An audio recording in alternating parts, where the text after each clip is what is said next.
성경 말씀 로마서 15장 22절부터 29절까지 말씀 제가 봉독을 하겠습니다. 로마서 15장 22절부터 29절까지 말씀입니다.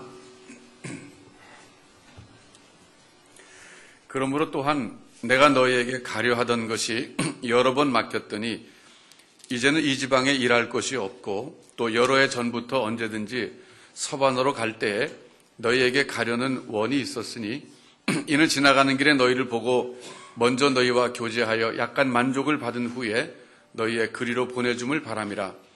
그러나 이제는 내가 성도를 섬기는 일로 예루살렘에 가노니 이는 마게도냐와 아가야 사람들이 예루살렘 성도 중 가난한 자들을 위하여 기쁘게 얼마를 동정하였음이라. 저희가 기뻐서 하였거니와 또한 저희는 그들에게 빚진 자니 만일 이방인들이 그들의 신령한 것을 나눠 가졌으면 육신의 것으로 그들을 섬기는 것이 마땅하니라. 그러므로 내가 이 일을 마치고 이 열매를 저희에게 확증한 후에 너희에게를 지나 서바나로 가리라. 내가 너희에게 나갈 때에 그리스도의 충만한 축복을 가지고 갈 줄을 아노라. 아멘. 로마서를 금년 1년 내내 우리가 하고 있는데 연말까지 끝낼 수 있을지 잘 모르겠어요.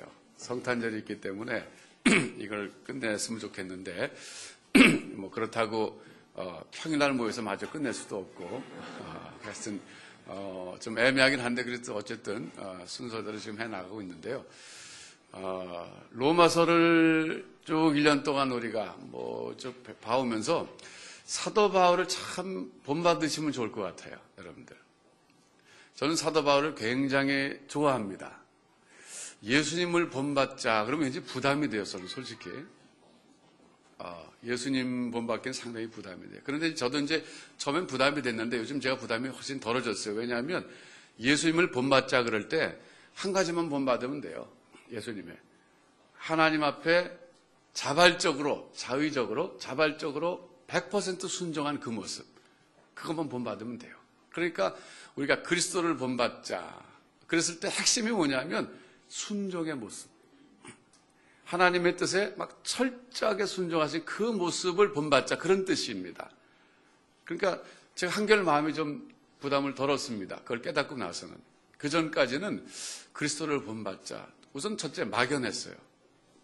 장발을 하라는 얘기냐, 샌들을 신고 다니는 얘기냐, 양고기를 먹으라는 뜻인가, 그건 아닌 것 같은데 그 뭘 본받아야 되는가, 굉장히 제가 몇 년 동안을 그걸 찾아 헤맸습니다. 그러다 제가 이제 공부를 하고 그러면서 깨닫게 된 것이 바로 그거예요. 죽기까지 복종하신 그 복종. 하늘 영광 버리시고 이 땅에 오셔서 사람의 모양으로 낮아지시고 죽기까지 복종하셨다. 그 죽기까지 복종하셨는데 그게 억지로 하신 게 아니란 말이에요. 자원하는 마음으로 하셨어요.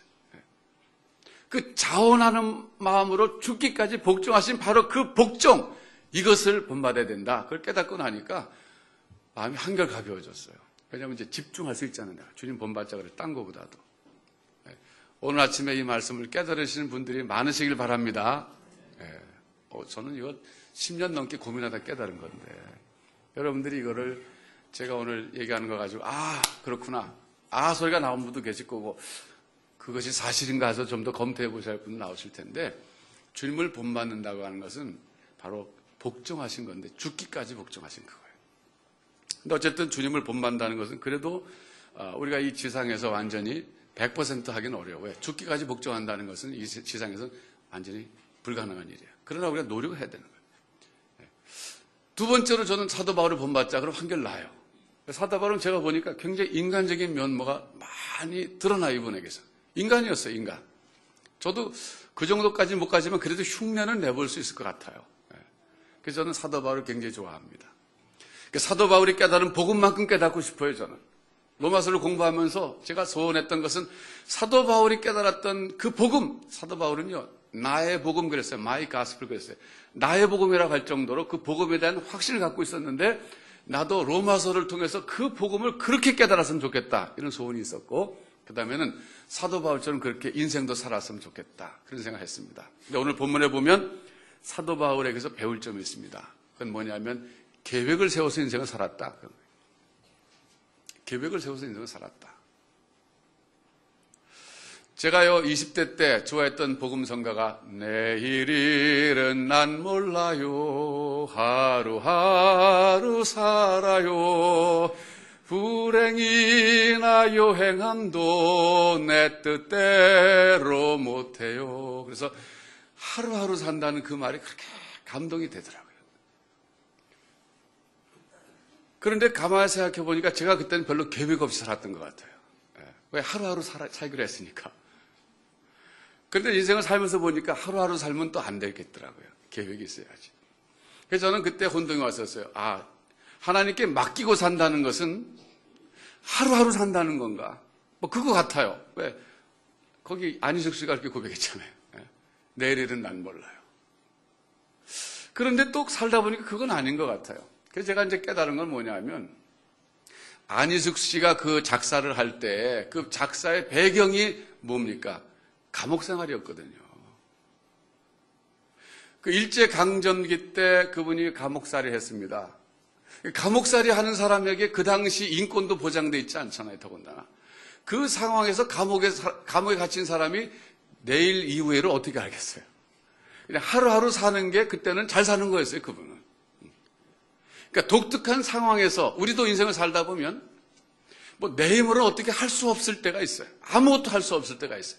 그럴 때는 그 고백대로 살아야 돼요. 내일 일은 난 몰라요. 하루하루 살아요. 이렇게 고백하면서 살면 되는데 일반적인 상황에서는 특별한 때는 그렇지만 보통의 때는 우리가 계획을 세우면서 사는 것이 하나님의 뜻이다 하는 거예요.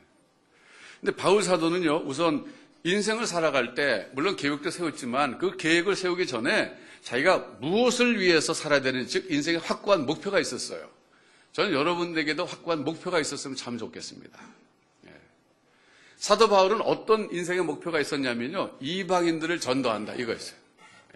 왜? 이방인의 사도로 부름 받았잖아요. 그러니까 사도 바울은 인생을 왜 사냐고 묻거든 이방인 선교를 해서 삽니다 라고 대답할 수 있었어요. 그래서 그 확고한 목표가 있었기 때문에 계획을 세울 수가 있었어요. 우리가 먼저 생각해야 될 것은 인생에 분명한 목표가 없으면 계획이 없다는 거예요. 세울 수가 없는 거예요. 목적지가 정해지지 않으면 가는 방법 어떻게 정하겠어요? 마찬가지예요. 목적지가 정해지는 것은 목표입니다. 그다음에 가는 방법은 부산까지 갈 때 우리가 동해안으로 갈 수 있고 중부고속도로 대전으로 내려갈 수 있고 서해안 고속도로로 해서 뭐 내려갈 수 있는데 목적지가 정해져야 방법이 나오는 거예요. 계획은 방법입니다. 그러니까 우리가 계획을 잘 세울 수 없다는 것은 내가 인생에 분명한 목표가 없다는 거예요. 그런데 성경은 이 목표를 사명이라고 말합니다. 제가 어제도 결혼 주례하면서 사명에 대한 얘기를 했어요. 우리 이정민 자매가 결혼을 했는데 제가 본문을 사도행전 20장 24절로 정했어요. 좀 결혼식 성경 본문치고 좀 스트롱한 거죠. 강한 거죠.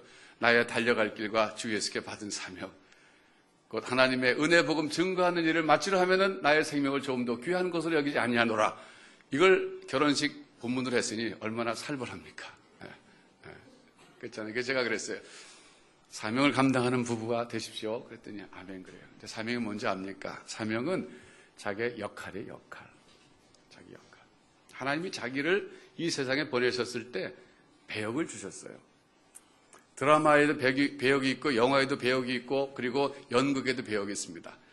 이 세상은 하나님의 무대입니다. 하나님이 연출자이십니다. 그런데 우리 한 사람 한 사람에게 배역을 맡기신 거예요. 그게 나의 역할이고 다른 말로 바꾸면 나의 사명이에요.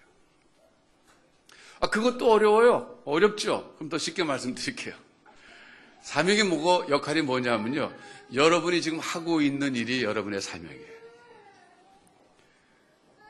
지금 여러분이 전업주부 하고 계십니까? 그게 사명의 역할이에요.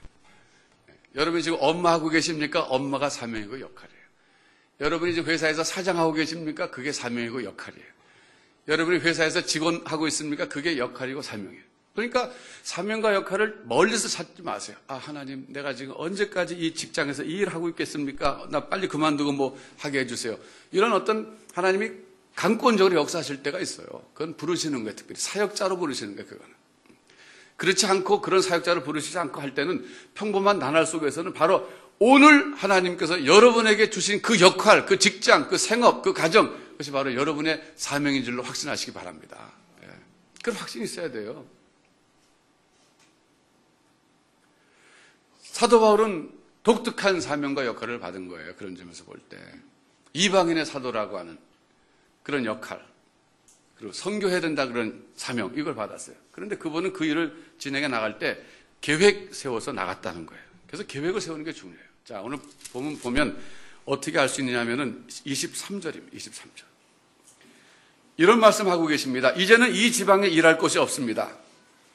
또 여러 해 전부터 언제든지 서바나로 갈 때 여러분에게 가려는 소원이 있었습니다. 그랬어요. 자, 이게 무슨 얘기냐면요.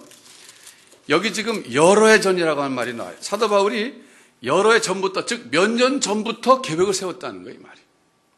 몇 년 전부터 계획을 세워서 자기가 해야 될 이방인 선교를 추진해 나갔다 그런 뜻입니다. 그렇습니까? 그렇지 않습니까? 그렇죠? 자, 그럼 우리 지도 한번 좀 보여주세요, 지도.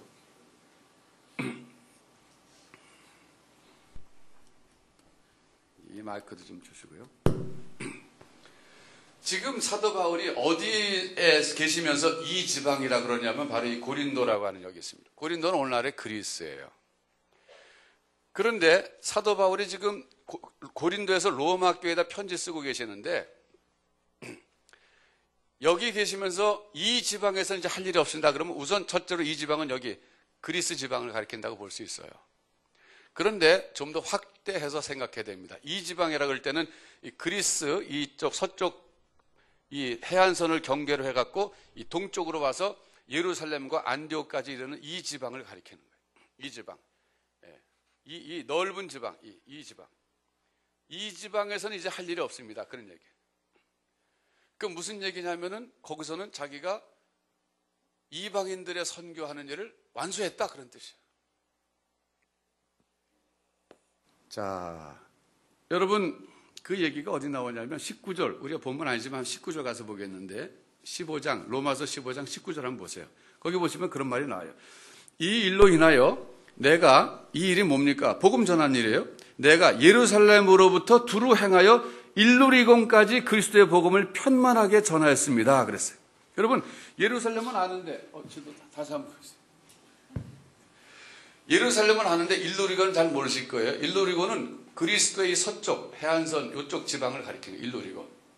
그러니까 예루살렘에서 시작해서 여기서 이 복음이 지금 일루리곤까지 편만하게 전파됐다 이거예요. 그러면서 이제 이 지방에서는 할 일이 없습니다. 그런 얘기예요. 그럼 이 지방은 어떤 특징을 갖고 있는가? 언어상으로 볼 때는 헬라어권입니다. 헬라어권. 헬라어가 오늘날의 영어와 같았습니다. 국제 공용어였어요. 그래서 예루살렘으로부터 이 그리스 여기까지는 헬라어가 공용어로 통용되는 지역이었는데 바울 사도가 지금 이렇게 말씀하고 계신 거예요. 제가 이제는 헬라어권에서는 할 일이 없습니다. 제가 다 복음 전했습니다. 그런 뜻이에요. 이제는 그래서 서바나로 가려고 합니다. 서바나는 어디입니까? 스페인이랍니다. 스페인. 그래서 이제 로마 교회는 여기 있고 지금 편지 쓰는 목적이 뭡니까? 고린도에 있으면서 로마 교회 편지 쓰면서 내가 이 헬라어권에서 복음을 잘 전했습니다. 예루살렘에서부터 일루리곤까지 전했는데 이제 서바나로 가려고 그러는데 이 서바나를 가려고 하기 전에 이탈리아 반도가 있단 말이에요. 여기를 경계해서 저 스페인까지는 라틴어권입니다. 언어로 보면 라틴어권이에요. 주로 라틴어를 공용어로 쓰는 지역이 서바나까지예요. 그러니까 사도 바울이 이런 말씀하고 계신 거예요.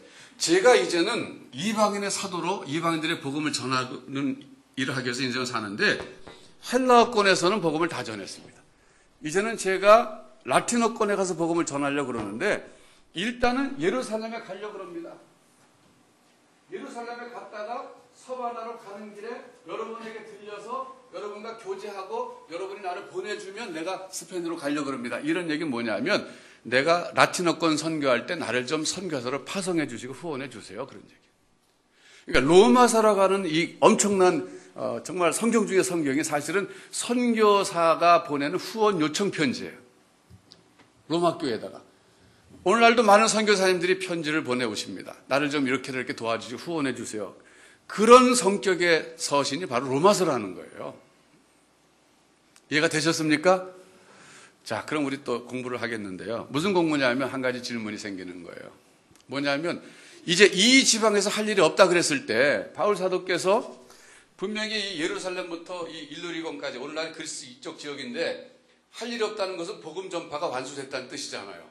근데 실제로 생각해 보면 이 지역에 사는 한 사람 한 사람이 다 예수 믿었다는 얘기입니까? 그건 아니란 말이에요. 아직까지 수많은 사람들이 이방인들이 예수 안 믿고 있는데 바울 사도는 나는 할 일 다 했습니다. 이방인의 사도로 이방인 선교 이 지역에서는 끝냈습니다. 그런 얘기란 말이에요. 무슨 뜻일까요? 그건 이런 뜻입니다. 사도 바울은 선교를 할 때 전략을 세웠어요. 어떤 전략이냐? 대도시마다 교회를 세우자 하는 전략을 세웠어요. 그래서 에베소는 에베소, 그리고 데살로니가 빌립보, 고린도 이런 도시, 비시디 안디옥 중요 도시마다 복음을 전해서 교회가 세워지면 자기가 일일이 그 사람들에게 다 이방인 한 사람 한 사람이 찾아가서 복음을 전하지 않더라도 그 세워진 교회가 계속적으로 복음을 전하면 되겠다 하는 이런 전략을 세운 거예요. 그래서 이제 이 지방에서 할 일이 없습니다 하는 얘기는 중요한 도시마다 스스로 복음을 전하는 자립적인 교회가 세워졌기 때문에 저는 이제 이 지역에서는 더 이상 할 일이 없습니다. 이제는 제가 라틴어권으로 가려고 합니다. 이런 얘기하고 있는 거예요. 이해가 되셨습니까? 이것도 굉장히 중요한 거예요. 중요하지 않은 게 없네요.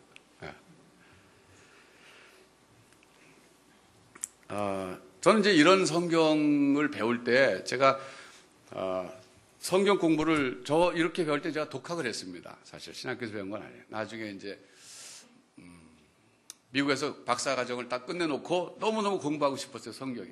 이제 박사 공부할 땐 제가 교육학 공부했거든요. 그러니까 이제 그만하고 내가 성경 공부하고 싶다 그래서 사도 바울의 서신서들과 사도행전을 연결하는 공부를 하고 싶어갖고 그때 미시간 그 그랜드 레피지로 차를 한 4-5시간 몰고 올라가서 차를 타고 가서 이렇게 책을 한 50권 정도 사왔어요.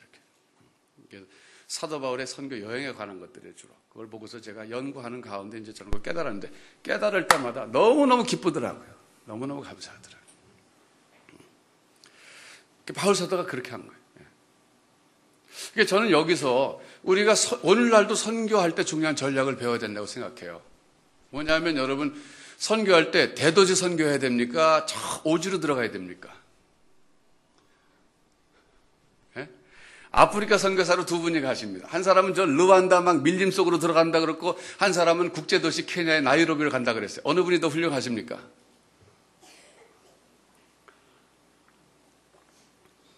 솔직히 대답해봐요. 케냐의 마사이 부족으로 들어간 사람이 더 훌륭합니까? 케냐의 나이로비로 간 사람이 더 훌륭합니까? 마사이 부족 그 소똥집에 살잖아요. 에이라니. 소똥집에 살아야 벌레도 덜 물고 그런 건데.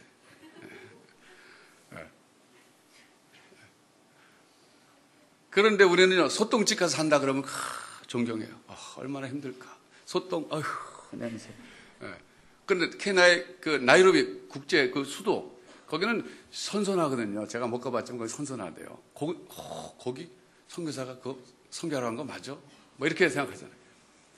근데 생각해보면요. 케냐의 나이로비에 가면 거기 뭐 잘 사는 사람만 잘 사고 조금 외곽으로 나가면 막 빈민이 엄청나게 많대요. 사실 그 빈민들이 가난한, 밀림에서 살지 못해서 쫓겨서 도시 변두리에서 사는 그런 사람들이 된 거예요. 그런 사람들을 대상으로 선교하면 선교가 더 잘 되는 거예요. 또 많이 모였으니까 전도가 더 잘 되고. 그러니까 우리가 좀 고정관념을 고칠 필요가 있어요, 여러분. 그러니까 쉽게 판단하지 마세요. 어느 선교사님이 국제도시에서 선교하고 있다. 그게 무슨 선교야? 그 오지로 들어가야지. 이렇게 생각하지 마시고 거기에 있는 그 가난한 사람들 도시 선교라 그래. 그것을 오늘날 도시 선교라는 말을 써요. urban 미션이라는 말을 쓰는데 그 도시 선교라고 하는 것이 뭐냐면 도시 빈민층 대상으로 한 선교예요. 그런 사람들이 지금 어느 나라나 지금 다 국제도시에 몰려있어요. 우리나라면 조금 예외적이에요. 우리는 다른 민족이 들어와 살 가능성이 적기 때문에 그래요. 다른 나라들 보면 말이죠. 그 주변 그 도시에는 그 가난한 사람들이 여러 나라에서 살아요. 이렇게. 그런 사람으로 선교하는 것이 훨씬 효과적이라는 거예요. 오지에 들어가면 무슨 사람이 별로 없어요. 예. 사도 바울이 그런 전략을 쓴 거예요. 예를 들어서 골로새 교회 보세요. 여러분 골로새 교회는요. 에베소 교회에서 예수 믿던 사람들이 골로새에 가가지고 아니면 골로새에 있던 사람들이 에베소에 여행 왔다가 복음을 듣고 그리고 돌아가서 스스로 세운 교회가 골로새 교회입니다. 사도 바울이 가서 세운 교회가 아니에요. 골로새 교회는 에베소 교회의 영향을 받아 세워진 교회니까 사도 바울의 전략이 먹혔던 거예요. 대도시 중심으로 교회를 세워놓으면 나머지 소도시에는 대도시에 있는 교회들이 가서 복음을 전할 날이 올 것이다. 나는 내가 할 역할은 큰 도시마다 다니면서 복음을 전하고 스스로 복음을 전할 수 있는 교회가 세워지면 난 거길 떠나고 그렇게 되면 나는 그 지방에 살 일이 없다. 이렇게 목표를 세워놨던 겁니다. 그래서 지금 편지 쓰실 때는 다시 보세요. 23절. 이제는 이 지방에 일할 곳이 없습니다. 다 했습니다. 다 했습니다. 그래서 또 여러 해 전부터 언제든지 서바나로 갈 때 여러분에게, 로마에 사는 여러분에게 가려는 소원이 있었습니다. 그런데 그 소원이 여러 번 막혔습니다. 어디 막혔다는 말이 나와요? 22절. 그러므로 또한 내가 너희에게 가려 하던 것이 여러 번 막혔습니다. 저는 여러분 이 말씀 들을 때 은혜가 됩니까? 안 됩니까? 안 되죠? 저는 은혜가 돼요. 이런 말씀 보면서 은혜가 되는 수준에 올라가야 되는 거예요. 무슨 수준이냐? 야, 사도 바울도 사람이었구나. 어떻게 사도 바울 같은 분이 계획을 세우는데 막혀, 그게. 그렇잖아요. 사도 바울은 고린도후서 12장에 보면 막 3,7천 올라갔다 왔다고 경험담을 말씀하고 계시는데 우리 한국식으로 말하면 신통한 사람이에요. 신통한 사람. 참 신통하다. 그게 아니라 신하고 통하는 사람이란 말이에요. 이 신통한 사람인데 이분은 계획만 세우면 그대로 다 되는 줄 알았는데 계획을 세웠는데 안 됐다는 거예요. 이분이. 안 됐기 때문에 저는 은혜가 되는 거예요. 얼마나 감사한지 몰라요. 왜? 저도 계획 세우는데 안 되는 게 너무 많거든요. 웃는 사람도 안 되는 게 많기 때문에 웃는 거예요. 공감하니까. 그래서 안 되는 게 정상이구나. 이게 위로가 되잖아요. 우선. 바울 사도도 안 됐는데 나도 안 돼? 정상이네. 이렇게 되는 거예요. 자, 여러분, 오늘 우리가 이 말씀을 통해서 사도 바울에게 배워야 될 것 하나 뭐냐면 우리가 하나님이 내게 주신 사명과 역할이 있는데 여러분이 가정주부면 가정주부예요. 직장인이면 직장인입니다. 여러분 사업이면 사업, 그 맡은 사람은 그 맡은 것이 바로 여러분 역할이고 사명인데 우선 첫째로 제가 오늘 강조하고 싶은 것은 사명을 너무 거창하게 생각하지 말라는 거예요. 오늘 여러분이 하고 있는 그 일이 사명이라고 믿으시기 바랍니다. 그리고 그 확신이 생겨야 되는 거예요. 그걸 사명으로 보게 해달라고 기도부터 하세요. 안 되면. 왜 여러분 인생을 낭비하십니까? 사명을 감당하며 사는 게 낭비하지 않는 건데 내가 지금 하고 있는 일이 사명이 아니면 이건 인생 낭비예요. 그러니까 그게 사명으로 보여야 되는 거예요. 그게. 우선 하나님 앞에서 그걸 기도하시 진지하게. 하나님, 이게 내 사명이라고 말씀하시는데 내게 지금 이 확신이 안 섭니다. 하나님.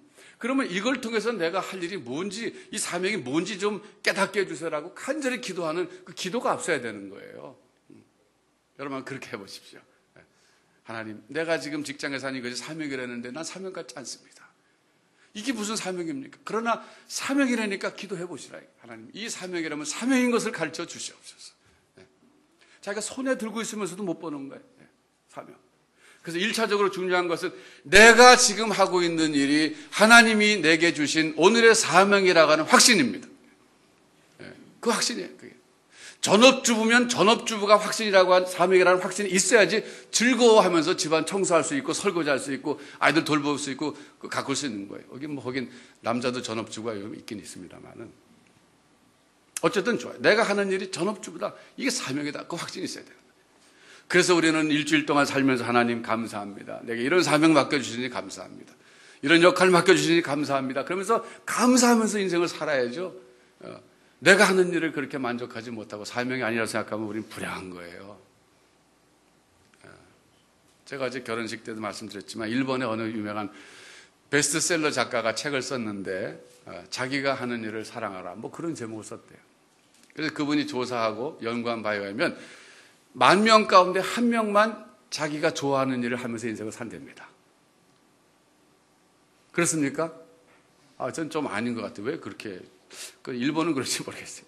어쨌든 9,999명은 자기가 지금 하고 있는 일을 하고 싶어서 하는 일이 아니라는 거예요. 직장 생활에 어떤 모든 일들이. 그래서 그분의 결론은 뭐냐면 하고 싶은 일을 하면서 사는 건 너무 어려우니까 지금 하고 있는 것을 사랑해 보십시오. 그런 얘기예요. 그것도 지혜예요. 그것도 일일이 있어요. 그렇죠? 근데 저는 우리 신앙인들은 그 말을 그렇게 하는 것보다 바꾸고 싶어요. 지금 하고 있는 일이 사명인 것을 확신하십시오. 이렇게. 내가 지금 하고 있는 일이 사명이라는 확신이 있어야 돼요. 그러니까 그 확신이 생기려고 하면 적어도 내가 하는 일이 하나님께서 보실 때 기뻐하시는 일이다 하는 확신이 있어야 돼요. 마약을 팔면서 그럴 수는 없잖아요, 우리가. 예를 들면 마약을 팔면서 이게 내 사명이다. 그것도 그렇게 가서 없잖아요, 그거는. 뭐 의약품으로 파는 거는 모르겠어요. 그러니까 내가 하는 일이 하나님 주신 내 사명이다 하는 것을 확신하게 되면 많은 문제가 풀려요. 그게 확신이 안 드는 일이면 정리하는 거예요, 그게 바로. 하나님, 제가 정리하겠습니다. 그러나 당장은 못하겠으니까 좀 시간을 주세요. 제가 정리할 수 있는 시간을 주세요. 그러면서 기도하는 하나님, 내가 다른 길을 할 수 있도록 열어주세요. 다른 길 좀 하게 해주세요. 이거 보니까 이건 내 사명이 될 수 없는 종류의 일이네요. 하나님, 내가 이게 잘못 선택한 것 같습니다. 내가 모르고 했는데 어떻게 하겠습니까? 시간을 좀 주시고 다른 길 열어주세요. 믿음으로 간구할 때 하나님이 길을 활짝 열어주실 줄로 믿습니다. 그런 것이 체험이에요. 그러니까 인생을 살 때 신앙생활 하면서 적당히 하면 안 돼요. 온몸으로 부딪혀가면서 하나님께 한번 부딪혀보는 게 필요한 거예요. 그러니까 인생의 사소한 문제, 일상생활에서 일어나는 문제부터 해갖고 인생의 중요한 문제를 그냥 넘어가지 말고 하나님 앞에 가지고 나가서 한번 신앙적으로 씨름해보는 게 필요해요. 하나님, 정말 이게 하나님의 일입니까? 내게 주신 사명입니까? 이러면서 부딪혀갖고 그 문제 해결하고 넘어갈 때 강인한 신앙인이 되는 거예요. 안 그러면 매번 약한 채로 살다 갑니다. 약한 채로 살다가도 갈 수 있어요. 하나님은 그건 내버려 두십니다. 그런 사람은 그냥, 그래, 너는 그런 인생 살다 가라. 이렇게 하신다. 어쩌면 우리가 사소고생을 하는 걸 너무 안 하는 것 같아요. 사소고생. 편안함을 추구해요. 그러나 우리가 신앙생활을 한다는 것은 사소고생하는 거예요. 제가 전에 말했습니다만 십자가는 사소고생하는 겁니다. 십자가를 지고 가라 그랬는데 십자가가 뭔가 사소고생하라 그거예요. 고생 안 해도 될 거지만 내가 주를 따라가기 위해서 선택해서 고난을 당하라. 그게 십자가입니다. 그렇기 때문에 십자가는 사소고생하는 거예요. 여러분 지금 사소고생하는 인생을 살고 계십니까? 아니면 고생을 회피해가면서 인생을 살고 있습니까? 그거 하나만 놓고 봐도 내가 지금 인생을 그저 편안하게 살려고 하는지, 정말 주를 따라가려고 하는지 금방 판가름이 나는 거예요. 저는 가능하면 사소고생하려고 그래요. 저는 가능하면 사소고생하려고 그래요.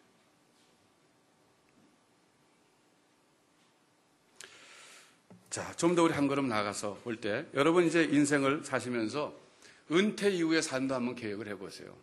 은퇴 이후에. 미국은 65살이 보통 은퇴인데 한국은 와보니까 더 빠르더라고요. 뭐 55살이면부터 직장에서 나와야 되고 선생님들이 62살까지 정년 연장된 것 같고 그런데 대학 교수는 뭐 65까지 하기도 그러는데 65까지도 안 되는 것 같아요. 한국 사회는. 그런데 지금 우리가 평균 수명이 80살입니다. 80살이에요. 80살. 남한에서 사는 거 감사하시기 바랍니다. 통계 보니까 북한은 우리보다 10살 정도 미치더라고요. 평균 수명도. 예. 그런데 우리는 지금 80까지 사는데 지금 보통 60살에 은퇴한다고 쳐도 20년 남아있는 거예요. 그 20년 동안 우리가 어떻게 살지 인생을 한번 플랜해 보십시오. 왜 그래야 되냐면 그때가 여러분의 새로운 황금기를 맞이할 수 있기 때문에 그래요. 은퇴하기 전까지는 우리에게 가족 부양이라고 하는 의무가 있습니다. 자녀들을 교육시켜야 되고 출가시켜야 되고 하니까 내가 남자로서 어머니로서 그 역할이 있어요. 그런데 자녀를 다 보내놓고 난 게 60살 이후가 된단 말이에요. 그러면 그때는 어떤 시대가 오느냐. 그 전까지는 아닌 말로 직장생활 하기 싫어도 내 자식들 먹여 살려야 되고 가족 부양하기 때문에 할 수 없이 나가 돈 벌었어요. 지금 은퇴했다는 것은 거기서 벗어났다는 거예요. 내 역할을 다 했다는 거예요. 그런 의무에서. 그래서 이제는 정말 뭐가 남았는가. 내가 하고 싶은 일을 할 때가 왔다. 내가 60년 동안 살아오면서 정말 하고 싶었던 일이 있는데 그걸 비로소 할 수 있는 찬스가 내게 주어졌다는 거예요. 그때를 여러분이 한번 바라보시면서 그럼 어떻게 되느냐. 제가 책을 봤어요. 제가 책을 보고 연구를 했어요. 보통 어떻게 해야 된다고 말하는 거 봤더니 일리가 있는 말 많이 하는데 그중에 하나가 뭐냐면 건강관리를 40대부터 해야 된대요. 왜냐하면 60살이고 65세고 은퇴하고 나면 그때는 반드시 성인병 한두 가지가 생긴대요. 관절염, 당뇨병, 뭐 여러 가지, 뭐 혈압 무슨 해갖고 이제 일할 수 있는 때는 왔는데 몸이 따라주지 않아. 그래서 안 되는 거예요. 그래서 그런 사람들은 40대부터 건강관리 하라. 운동을 규칙적으로 하고 준비하고 은퇴 후에 내가 한번 하겠다. 뭘 하든지 간에 하겠다. 건강이 뒷받침돼야 되니까. 여러분, 그러니까 은퇴 후의 플랜까지 한번 세워보세요. 갑자기 이해가 안 되신다는 표정으로 갑자기 은퇴가 그러니까 너무 먼 걸 생각하시는데, 아니요. 잠깐입니다, 여러분. 은퇴. 빨리 와요. 빨리. 지금 여러 교회들이 선교사님들 뭐 은퇴하시고 뭐 그럼 뭐 선교관 지어가지고 은퇴 후에 살 수 있도록 집을 짓겠다 그러는데 전부 집을 지려는 장소가 전부 시골이더라고요. 근데 미안한 얘기입니다만은 은퇴한 다음에 시골 가서 잘 안 삽니다. 저는 시골 가서 살려고 그러면 안 살 거예요. 왜? 나이 들어서는 병원이 가까운 데 있어야 돼요. 그러면 시골 가서 살면 저 오지 가서 살면은 갑자기 응급사태가 발생했을 때 어떻게 내가 병원에 가요, 우리가? 그러니까 이 목사님들이 젊은 목사님들 생각 잘못하는 거예요. 무슨 뭐 저 푸른 초원 위에 그림 같은 집을 짓고 그러면 선교사님들이 은퇴한 다음에 다 갈 것 같은데 절대 안 가요. 실제로 그런 일이 벌어졌어요. 지금 여러 교회가 은퇴한 그 선교사님 그 안식관으로 전부 시골에 전화하는데 안 들어가요. 보니까 막상. 왜? 이런저런 이유로. 병원이 가까워야 되고 문화시설이 없잖아요, 거기는. 거기 앉아서 맨날 뭐 성경 기도하겠습니까? 은퇴하신 다음에. 저 같은 경우는 가끔 그 햄버거도 먹어야 되거든요. 맥도날드는 버거킹이든. 그거 먹으려면 3시간 나와야 되고. 그럼 어떻게 들어가겠어요, 거기? 가끔 스타벅스 가서 이렇게 카페 라떼도 먹어야 되는데, 그거 먹으려면 뭐 2시간 나와야 돼요. 그러면 안 가요, 저는 거기 안 가요. 그러니까 은퇴 이후는 건강이 중요하다, 그게. 건강이 안 되니까. 그래서 여러분 지금부터라도 뭐 은퇴 후에 뭐 하겠다 그러면 건강 관리 하셔야 돼요. 계획을 세워야 됩니다. 그러면서 또 한 가지는 저는 우리 교회에서 이 전문 강사를 이번에 21명이 이제 공부하고 있는데 이 전문 강사들은 참 좋은 거 택했다 저는 생각해요. 참 좋은 소식은 어제 중간고사 봤는데 우리 교회가 1등, 2등을 다 차지했다는 거예요. 누구라고 말은 안 하겠지만 말해도 되지 뭐. 세빈 자매가 1등 했대요. 오, 대단하잖아요. 97.4. 9번의 형제가 97.2등. 대단하잖아요, 우리 교회가. 네. 우리 오늘 세빈자매 우리 다 점심 사야 되는 거 아니에요? 하여튼, 그래서 제가 이게 좋다는 게 뭐냐면요.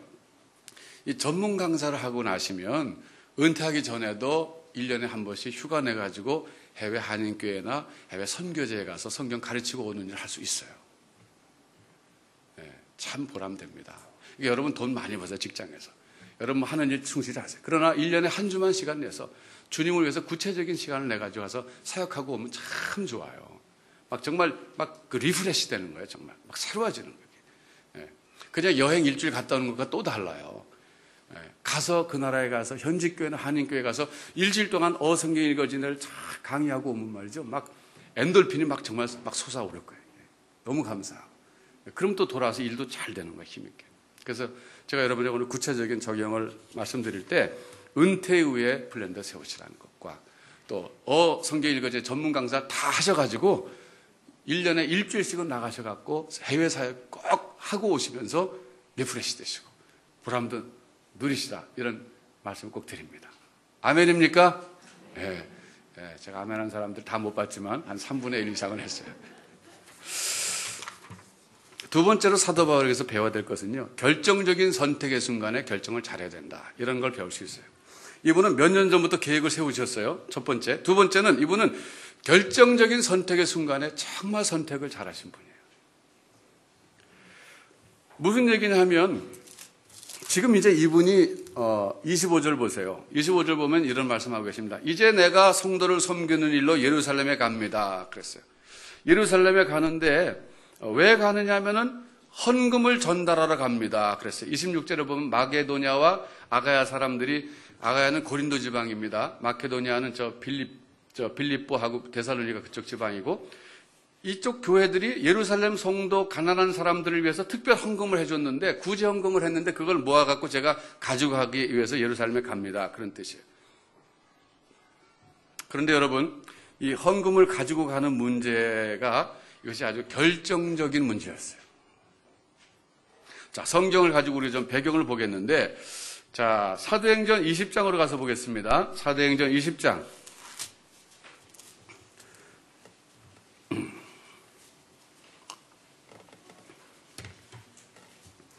3절 한번 보시고 4절 보겠는데, 거기 석 달을 있다가 그랬어요. 거기는 고린도 도시에, 지금 로마서를 쓰고 있는 곳이 바로 거기, 여기에 고린도. 고린도에서 3달 있었습니다. 왜 3달 있었는가? 겨울을 나기 위해서. 지중해 바다가 겨울에는요 파도가 세가지고 항해를 못해요. 그래서 할 수 없이 겨울을 나기 위해서 석 달 동안 고린도에 있는 중에 로마서 쓴 거예요. 그러니까 참 하나님은 하신 일이 너무 참 놀랍고 다양한데, 겨울을 지나기 위해서 머물렀던 그곳에서 생산적인 열매가 나온 게 고린도 로마서 서신서라는 거예요. 물론 다른 것도 많이 있었을 거예요. 그 다음에 배 타고 수리아로 가려고 하는데 유대인들이 자기를 죽이려고 한다는 정보가 입수됩니다. 그래서 육로로 가기로 했어요. 그래서 4절에 보면 같이 아시아까지 함께 가는데, 아시아뿐만 아니라 나중에 예루살렘까지 같이 가는 사람들의 명단이 나와요. 이 사람들이 전부 같이 가는 일행인데, 베레아 사람 브로의 아들 소바도, 데살로니가 사람 아리스다고와 세군도, 더베 사람 가이오와 또 디모데, 아시아 사람 두기고와 드로비모, 이렇게 쭉 나오는데, 이 사람들이 사도 바울과 함께 예루살렘에 헌금을 가지고 가는 팀들이었어요. 팀 멤버들이었어요. 그럼 이렇게 왜 팀으로 가려고 그러는가? 사도 바울은 재정의 투명성 때문에 그랬어요.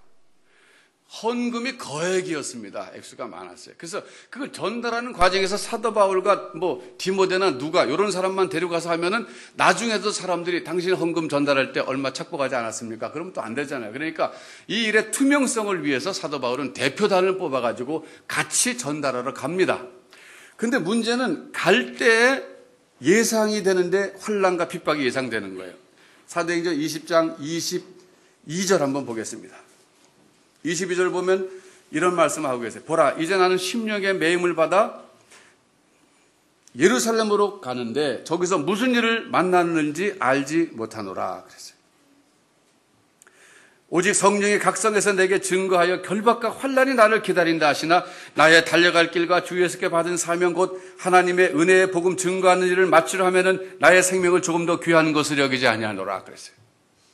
여러분 여기 보면 지금 우리가 좀 이상한 생각이 들어요. 지금 사도 바울이 예루살렘에 왜 가려고 그러세요? 헌금 전달하러 가십니다. 헌금 전달하는 것이 목숨을 걸 만한 일입니까? 저는 이재한 선교사님이 그랬어요. 사소한 일에 목숨 걸지 마십시오 그랬어요. 사소한 일에 목숨 거는 사람들 많아요. 젊은 애들 막 그래요. 고속도로 다니다 보면 이렇게 둘이서 딱 눈 마주치고 경주할까? 하고 막 가는데, 요새는 저 어디 갔다 오는데 막 두 대가 이렇게 가는데 놀랐어요, 제가. 그 미국에서 있었던 문화인데 요즘 여기 들어오는 것 같아요. 스포츠카 타고 다니다가 하이웨이 같은 데 가다가 미국 애들이 이렇게 보서 둘이서 딱 눈 마주치고 자기네 사인이 있겠죠. 하자 그러면 그때 하는 거예요. 그게 경주장으로 바뀌는. 그럼 우리 놀라는 거지, 이렇게. 근데 여기도 그런 문화가 들어온 것 같아요. 막 두 대가 막 이렇게 가는데 비슷한 차들이 막 가더라고요. 그 사소한 일이거든요. 사소한 일에 목숨 거는 거예요. 철이 없어서. 근데 지금 사도 바울께서 철이 없습니까? 왜 예루살렘에 헌금 가져가는 일, 지금 가면 거기서 환난과 결박이 기다린다고 그러는데 나는 결박당하는 것 정도가 아니라 내 생명도 걸고 가겠다 그러시잖아요. 이거 사소한 일에 왜 목숨 것일까? 이런 생각이 드는 거예요. 네. 자, 그럼 이게 왜 그러셨을까? 그럼 사소한 일이 아니기 때문에 목숨 건 거예요. 왜 사소한 일이 아닌가? 헌금을 모았어요. 헌금을 예루살렘 교회에 갖다 준다고 하는 것은 예루살렘 교회 성도들하고 헌금을 준 이방인 교회 성도들하고 교제한다는 뜻이에요. 교제, 코이노니아. 헌금을 갖다 주는 것이 바로 사랑에 교제한다는 거예요. 주는 사람과 받는 사람이 교제, 코이노니아 한다는 거예요. 그런데 유대인들은요, 이방인하고는 식사도 안 한 사람들이에요. 이방인들하고는 식사도 같이 안 했어요. 왜? 안디옥 교회에서 그런 일이 있었잖아요. 베드로가 안디옥 교회 성도들하고 이방인 성도들하고 식사하던 자리에 예루살렘에서 온 몇 사람이 온다는 소식 듣고서는 슬그머니 일어나서 가버렸다고요. 자기 입장 곤란해질까 봐. 예루살렘에서 온 사람들은 율법주의자들이거든요. 베드로 보고 당신 유대인 맞아? 어떻게 이방인들하고 식사할 수 있어? 유대인하고 이방인하고 교제할 수 있어? 왜 했어? 뭐, 그리고 따지고 들까봐, 뭐, 정말 뭐가 더러워서 피하나? 내가 그냥 무서워서 피하나? 더러워서 피하지? 그걸 가버린 거예요. 근데 그 사건을 놓고 바울이 그랬다고요. 나중에 내가 베드로를 면박했다 그래서. 당신이 어떻게 그럴 수 있느냐? 당신 한 사람의 문제가 아니라 당신이 그러면 모든 다른 이 하나님의 사람들이 이방인들과 교제 안 할 것이고, 그럼 이방인 교회가 무너지지 않느냐? 유대인 성도들이 이방인 교회 성도들 알기를 얼마나 우습게 할 거냐? 그러면 예루살렘 교회는 인류교인이고 이방인 교회는 이류교인, 삼류교인 취급할 거 아니냐? 우리만 정통파고 저 사람들은 가짜라고 그러지 않겠느냐? 이렇게 되면 교회가 무너지지 않느냐? 왜 하나님의 사업을 무너뜨리느냐? 그리고 바울 사도가 말이죠, 엄하게 베드로를 야단칩니다. 그게 갈라디아서에 나오잖아요. 그러니까 바울 사도 입장에서는 헌금을 갖다 준다고 하는 것은 예루살렘 교회 성도들이 이방인의 돈 더러워서 안 받습니다. 이러면 이게 무슨 사건이 되냐면 결과적으로는 이방인 교회 성도들 자체를 예루살렘 교회가 인정 안 하는 거예요. 저 사람들은 우리와 같지 않다. 우리 편이 될 수 없다. 저 사람들이 세워진 저 교회, 저 이방교회는 2차, 2류교회, 3류교회, 아니 가짜 교회다. 왜? 사도 바울은 뭐 엉터리 사도 아니냐, 이런 식까지 갈 수 있는 거예요. 그러니까 사도 바울 입장에서는요, 이 헌금을 갖다 줬을 때 꼭 받아야 돼, 그 사람들이. 주면서도 걱정이야, 주면서도. 받으러 가는 게 아니야. 안 줄까봐 걱정이 아니라 안 받을까봐 걱정이야, 안 받을까봐. 그런 상황이에요. 그리고 안 받으면 자기가 지금까지 이방인 교회를 세우는 것이 하루아침에 다 와르르 무너질 수 있는 거예요. 이런 일이 오면 안 되잖아요. 그러니까 지금 24절 그 유명한 사도행전 20장 24절이 나오는 거예요. 나의 달려갈 길과 주 예수께 받은 사명, 그 하나님의 은혜의 복음 증거하는 일을 마치려 하면은, 이 헌금 전달하는 것과 마치려 하면은 상관관계가 밀접하다. 그거예요. 헌금을 전달해서 잘 전달하는 것이 자기의 사명을 감당하고 마치는 일이라는 거예요. 그러니까 가시려고 그랬던 거예요. 그러니까. 근데 가시는 길에 얼마나 사람들이 많이 반대를 하는지 몰라요. 자, 21장으로 가서, 사도행전 21장으로 가서 4절을 찾아보겠습니다. 4절. 4절은 여기가 두로라는 곳이에요. 이제 배 타고 이제 두로에 내렸어요. 제자들을 찾아 거기서 일주일을 머물렀습니다. 그랬더니 그 제자들 중에서 몇 사람이 성령의 감동으로 말하기를 바울더러 예루살렘에 들어가지 마세요. 그러는 거예요. 여기서 또 말려요. 그것도 성령의 감동으로 예루살렘 가지 마세요. 가면 위험합니다. 가지 마세요. 그랬어요. 그런데 사도 바울은 또 가는 거예요. 이번에 이제 두로를 떠나서 예루살렘 쪽으로 남진하다 보면, 내려오다 보면 여기 이제 가이사라 들리게 돼요. 7절에 보니까, 또 8절에 보니까 이튿날 가이사라에 이르러서 7 집사 중에 하나인 빌립 집사 전도자의 집에 들어갔어요. 그런데 10절에 보니까 여러 날 거기 머물러 있습니다. 아가보라고 하는 선지자가 유대에서부터 내려왔어요. 우리에게 와서 바울의 띠를 가져다가 자기 수족을 잡아매고 말하기를 성령이 말씀하시되 예루살렘에서 유대인들이 이같이 이 띠임자를 결박하여 이방인의 손에 넘겨주리라 그랬습니다. 그러니까 아가보가 완전히 사도 바울의 띠를 빌려달라고 해서 자기 손발을 묶었어요. 시청각 예언이 시청각 예언. 말로서 잘 안 되니까 시청각 예언. 확실하게 보여주는 거예요. 그랬더니 그 말을 듣고서는 12절에 우리가 뭐예요? 같이 가는 일행들. 이 사도행전을 쓴 누가를 비롯해서 그 일행들이 그 말을 듣고 그곳 사람들로 더불어서 바울에게 예루살렘으로 올라가지 마십시오. 권했어요. 당연한 권하는 게 당연하잖아요. 가면 죽습니다. 가면 잡힙니다. 지금 아가보 선지자가 이렇게까지 예언하고, 아까 두로에서도 그랬고, 오는 데마다 지금 하나님의 사람들이 성령의 감동을 받아서 말리는데 왜 가려고 그러십니까? 그랬어요. 그랬더니 13절에 바울이 대답하되 너희가 어찌하여 울어 내 마음을 상하게 하느냐.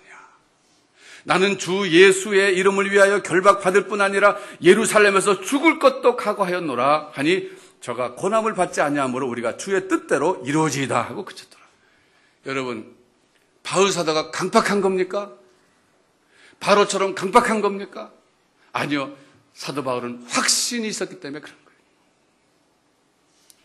하나님께서 자기에게 주신 사명을 감당하기 위해서는 내가 예루살렘에 반드시 가야 되겠고, 가서 헌금을 잘 전달해 줘서 그곳에서 그들이 그걸 환영하도록 해야 이방인 교회가 견고하게 설 것이고, 그게 나의 사명을 완수하는 길이라고 하는 이 확신이 있었기 때문에 내가 예루살렘에 가야 됩니다. 그렇게 하신 거예요. 저는 솔직히 이번에 이 설교를 준비하면서 새로 깨달은 게 있어요. 뭘 깨달았냐면, 그 전까지 제가 이거 수없이 봤는데 못 깨달았는데 오늘 새로 깨달았어요. 이번에 전하기 위해서. 예수님의 모습을 봤어요. 사도 바울에게서. 예수님께서 십자가를 지시기 위해서 내가 이제 예루살렘에 가야 한다. 가면 내가 어서 유대인 대제사장들과 장로들에게 고난을 받고 내가 사흘 만에 살아나리라. 그랬을 때 베드로가 아니되옵니다 그랬잖아요. 아니되옵니다 그랬죠. 그때 주님께서 사단아 내 뒤로 물러가라. 내가 간다. 그러니까 예수님께서도 십자가라고 하는 주님의 사명, 그걸 감당하기 위해서 예루살렘으로 가셔야 됐는데 그 가시려고 하는 분명한 뜻을 갖고 계셨을 때 사랑하는 제자들이 말린 거예요. 가지 마십시오. 여기도 보면 사도 바울이 나는 갑니다. 저는 이번에 새로 깨달은 건 뭐냐면, 바울 사도께서 이때 예수님의 모습을 생각하셨겠구나. 예루살렘에 가셔야 된다고 하셨던 그 순간에 예수님처럼 이때 사도 바울도 비장한 각오를 하셨던 것 같아요. 난 갑니다. 예루살렘에 가야 됩니다. 우리 주님께서도 예루살렘에 가셔서 십자가를 지시고 사명을 완수하셨던 것처럼 나는 바울은 예수님에 비하면 너무나 죄수 중에 죄인 중에 괴수지만은 그러나 난 갑니다. 주님이 내게 맡겨주신 이 사명을 감당해서는 갑니다. 가시는 거예요.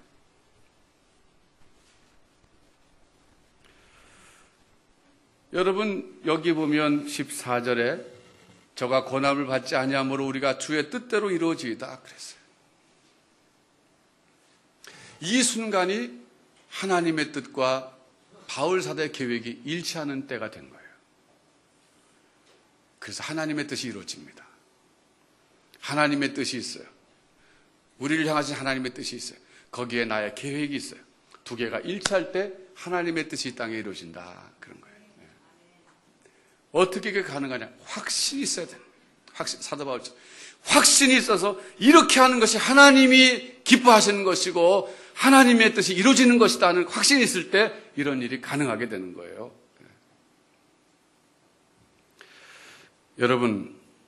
여러분은 중요한 결정을 하실 때 여러분에게 편안한 쪽을 택하십니까? 고난의 길을 택하십니까? 사서 고생하는 일을 택하십시오. 가능하면.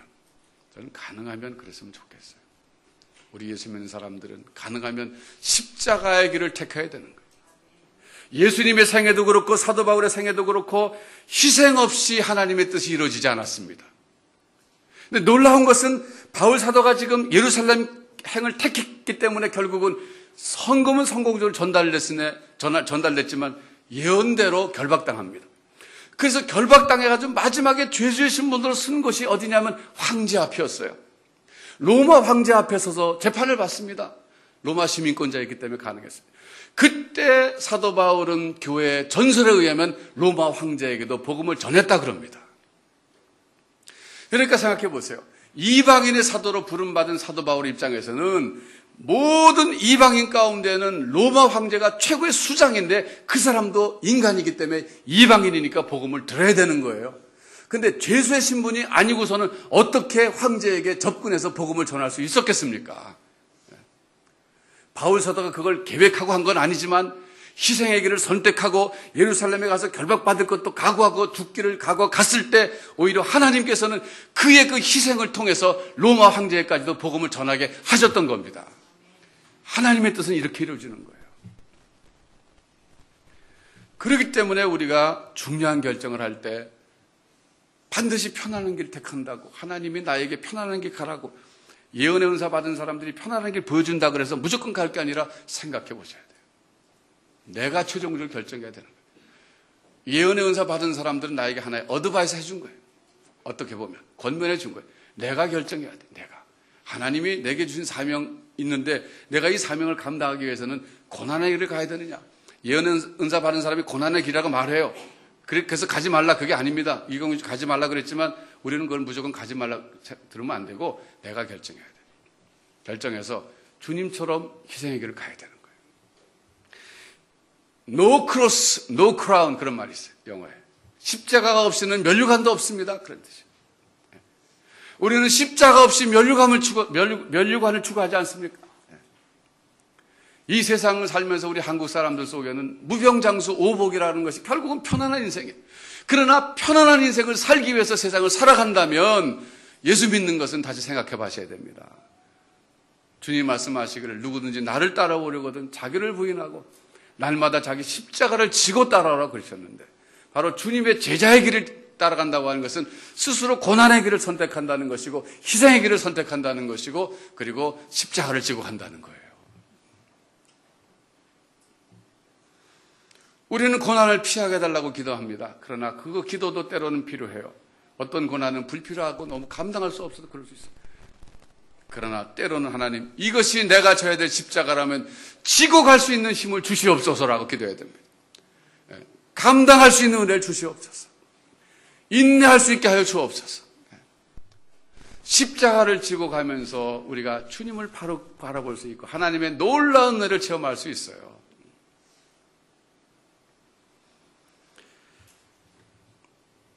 인생의 결정적인 선택의 순간에 여러분 사도바울처럼 결정 잘 하시기 바랍니다.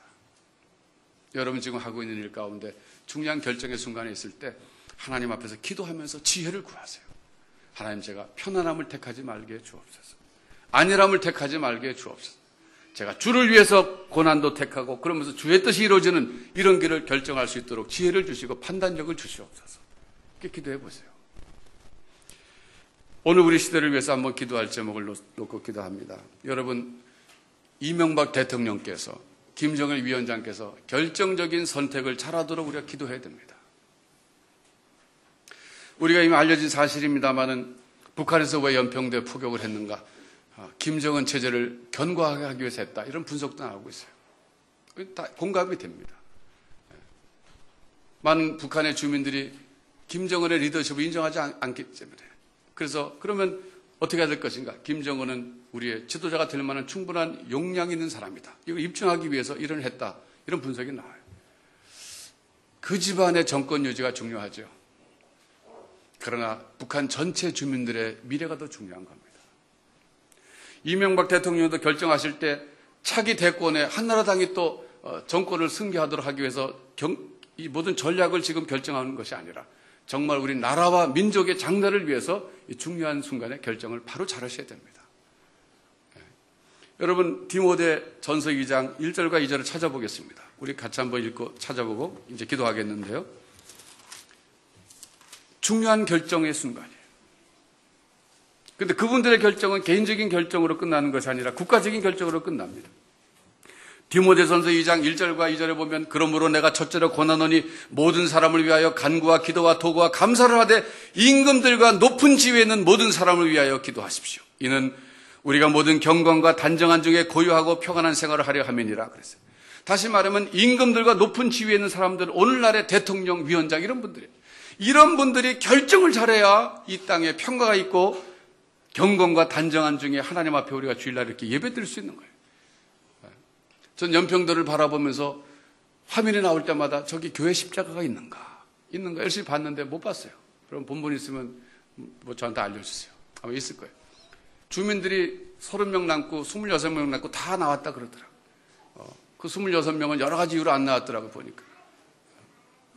근데 교회가 거기 있어야 됩니다. 근데 지금 예배 못 드리고 다 나왔을 수도 있어요. 전쟁이 일어나면 예배 못 드리는. 그러니까 우리가 왜 기도해야 되는가? 우리와 우리의 자녀들이 경건하고 고요한 중에 하나님 앞에 주일날 예배 드릴 수 있는 그 상징적이죠. 그런 인생의 환경을 위해서 기도하라, 그런 뜻이에요.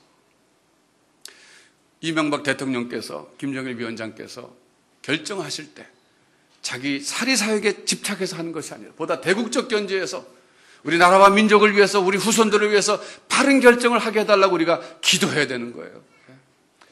지금 중국이 얼마나 또 민감하게 이 문제를 다루고, 오늘부터 한미연합훈련이 또 서해에서 나흘 동안 또 계속되면 얼마나 또 복잡한 문제가 있습니까?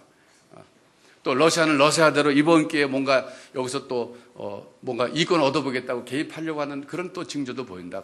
일본은 일본대로 항상 그러고, 미국은 미국대로 그러고, 우리나라는 하루도 편안한 날이 없지 않습니까? 강대국 사이에 껴가지고 지금까지 살아오면서 정말 우리나라는 남을 적극적으로 침략도 안 해본 나라고 맨날 침략만 당했는데, 이렇게까지 살면서 우리가 오늘날도 이런 위기 상황이 있는데, 그러나 희망을 버리지 맙시다. 왜? 하나님이 살아계십니다. 하나님이 진정한 지도자이십니다. 아무리 김정일 위원장이나 이명박 대통령이 결정하는 것 같지만 역사를 주관하고 계신 분은 우리 하나님이시기 때문에 우리 하나님께 기도하면 됩니다. 그리고 또 우리 생각할 때 전쟁이 끝난 지 불과 60년밖에 안 됐는데 오늘 한국이 이렇게 무역 수출 12위 나라가 됐고 선교에서는 세계 2위 국가가 됐습니다. 선교하는 나라가 되기 위해서는 경제적인 뒷받침이 되지 않으면 될 수가 없는 거예요. 저는 하나님이 남한의 경제적으로 세계 12번째 무역 수출국으로 하게 하신 것 자체가 하나님이 우리를 선교 국가로 쓰시기 위해서 축복해 주셨다고 0.1%도 의심하지 않고 믿는 사람입니다. 우리가 자원이 있습니까? 뭐가 있습니까? 없습니다. 하나님이 남한과 북한을 놓고 볼 때 얼마나 차이가 많아요, 지금. 이 남한이라고 하는 나라가 이렇게까지 경제적으로 발전한 것은 뭐 럭키라고 그럴 수도 있겠죠. 우리가 근면하다고 그래서 할 수 있을 거예요. 그러나 그것보다도 하나님이 붙잡아 주셔서 여기까지 온 거예요. 우리가 계속 기도해야 됩니다. 하나님, 이 땅에 전쟁이 다시 일어나지 않게 해주옵소서. 우리 자녀들이 정말 옛날처럼 깡통 들고 다시 길거리 나가지 않게 해주옵소서. 세계에 얻어먹는 나라 되지 말게 해주시고 우리나라가 이제 남의 나라 먹여 살리는 나라가 되게 해주옵소서. 북한에도 하나님 민주적 정권이 들어서게 해주시고 김정은 정권이 앞으로 들어섰을 때 민주화가 이루어져서 인권이 보장되고 종교 자유가 실천되고 그래서 더욱더 선진화가 되고 민주화가 되고 단계적으로 평화적 통일이 이루어져서 우리 평화적 통일이 이루어진 이 통일조국이 복음적 국가가 되게 하여 주옵소서. 우리 다윗계 출신들이 복음적 국가의 기둥 같은 일꾼들이 되게 하여 주옵소서. 그리고 세계 선교를 지속적으로 해나가는 우리나라 되게 해주시고 그리고 가난한 제3세계들을 먹여 살리는 우리나라가 되게 해 주옵소서. 간절히 기도할 때 하나님이 우리 기도를 들어주시고 구해주실 줄 믿습니다. 6.25 전쟁 때도 낙동강 최후전선 놔두고 마지막 부산이 점령당할 그 찰나에 한국 정사에는 나오지 않지만 야사에 기독교 야사에 보면 약 1200여 명의 목사님들과 장로님들 부산 피난민 거기 교회에 모여가지고 눈물 흘리면서 기도했대. 하나님, 우리가 잘못했습니다. 우리가 이 나라를 위하여 기도하지 못하고 교회가 하나님 앞에 바로 서지 못했을 때 이런 위기가 왔습니다. 우리를 긍휼히 여겨 주옵소서. 간절히 기도했을 때 하나님이 메가더 장군을 쓰셔서 인천 상륙작전이 정말 성공 확률이 낮은 거였는데 그걸 성공하게 하셔서 구해주시지 않았습니까? 여러분, 우리 하나님 앞에 이 시간 기도합시다. 나라를 위해서 기도할 때 하나님 지도자들에게 바른 결정하게 해 주옵소서. 사리사욕에 집착해서 결정하는 것이 아니라 정말 나라와 민족을 생각하게 하여 주옵소서. 하나님 강권적으로 역사하여 주옵소서. 이 땅에 다시는 전쟁이 없게 해 주시옵시고 우리의 자녀손들이 대를 이어가면서 주님 오시는 그날까지 편안한 가운데 쓰임받고 선교하는 나라, 가난한 나라, 살리는 나라가 되게 해 주옵소서. 우리 시간 같이 한번 기도하겠습니다. 여러분, 우리 동성으로 함께 한번 하나님께 기도하겠습니다. 하나님, 이 나라를 지켜주시고 우리 후손들을 축복하여 주시고 결정을 잘하게 하여 주옵소서. 같이 한번 기도하겠습니다.